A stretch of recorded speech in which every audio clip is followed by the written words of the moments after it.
Un jour, il y avait guerre en Samarie. Et 4 lépreux ont décidé d'aller vers le camp des ennemis. Et lorsqu'ils arrivent, ils se rendent compte que Dieu les avait précédés. Et il avait chassé tous les ennemis. Ils ont commencé à tomber dans l'égoïsme, manger, se servir, prendre des choses. Mais les 4 lépreux se sont dit qu'il n'est pas bon que nous fassions ici. C'est un jour de la bonne nouvelle. Nous irons dire à la maison du roi ce qui s'est passé. Et les 4 lépreux sont allés annoncer à la maison du roi que Dieu avait donné une délivrance. Qu'est-ce que je veux vous dire, mes frères et sœurs? Vous voyez tout ce que je vous ai dit. Je vous l'ai dit avec un seul but. C'est pour que nous puissions annoncer à ceux qui ne sont pas dans l'arche qu'il y a le bonheur dans l'arche. C'est ce que Noé a fait.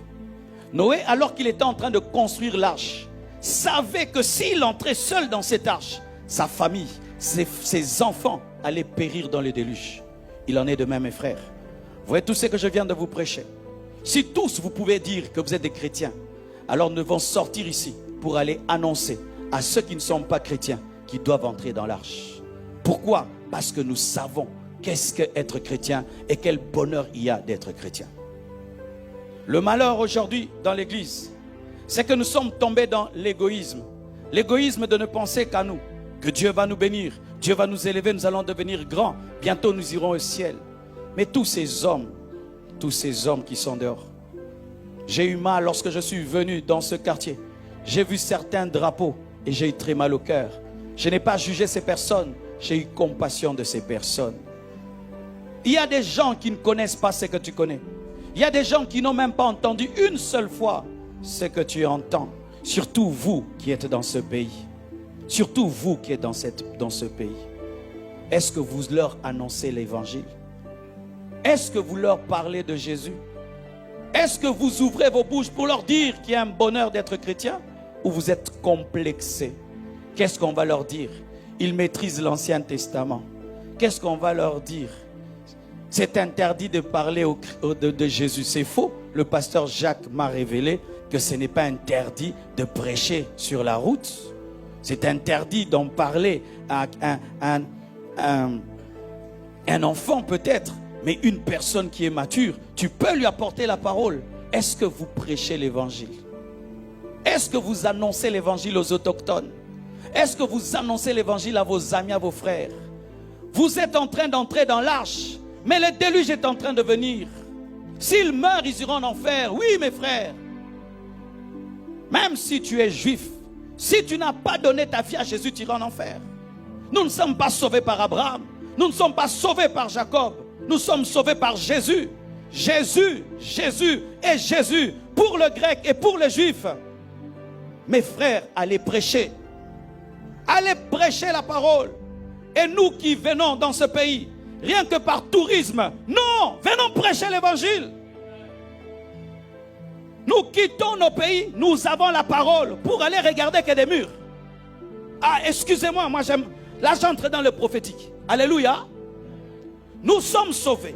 Nous avons Jésus. Nous prenons des avions. Nous venons ici, les murs, les murs, les murs, les murs, les grottes, les pierres, les tombeaux vides. Mais les hommes qui sont vivants, qui sont vides, on ne leur prêche pas la parole. Non, mes frères, vous pensez que Paul allait le faire? Pierre allait le faire? Venir s'occuper que des maisons, s'occuper que des pierres et oublier les véritables pierres des hommes qui sont en train de mourir. Et certains même, vous êtes des chrétiens, vous quittez vos pays, vous venez ici prier devant un mur alors que Jésus est dans vos chambres. Et vous pouvez porter des chapeaux pour prier. On n'a pas besoin de chapeaux pour prier. On n'a pas besoin de tissus pour prier.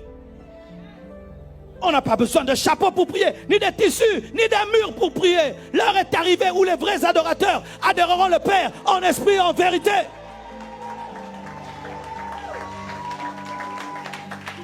Et au lieu de venir en évangélisation, nous venons qu'en tourisme et nous laissons, nous ne prêchons même pas un seul juif la parole.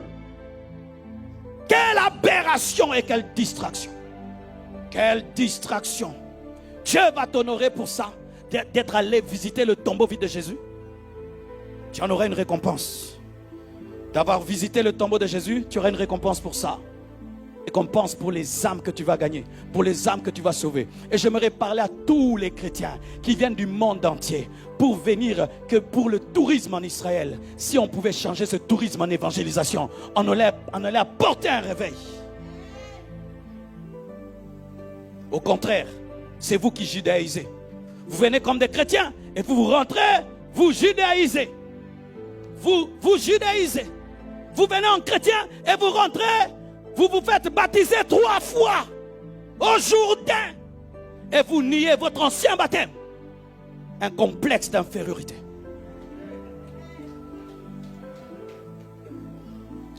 Mes frères, nous devons les aimer. Nous devons les aimer et arrêter d'aimer leurs pierres. Nous devons les aimer et arrêter d'aimer leurs vestiges. Parce que Jésus n'est pas là-bas. Ce sont les hommes qui sont importants dans ce pays. Ce sont les hommes qui sont importants. Et vous ne les voyez pas. Ils ont besoin d'entendre l'évangile. Ils ont besoin d'entendre Jésus. Et si nous le faisons, nous amènerons un réveil puissant. Parce que le réveil ne vient pas par le tourisme. Il vient par l'évangélisation.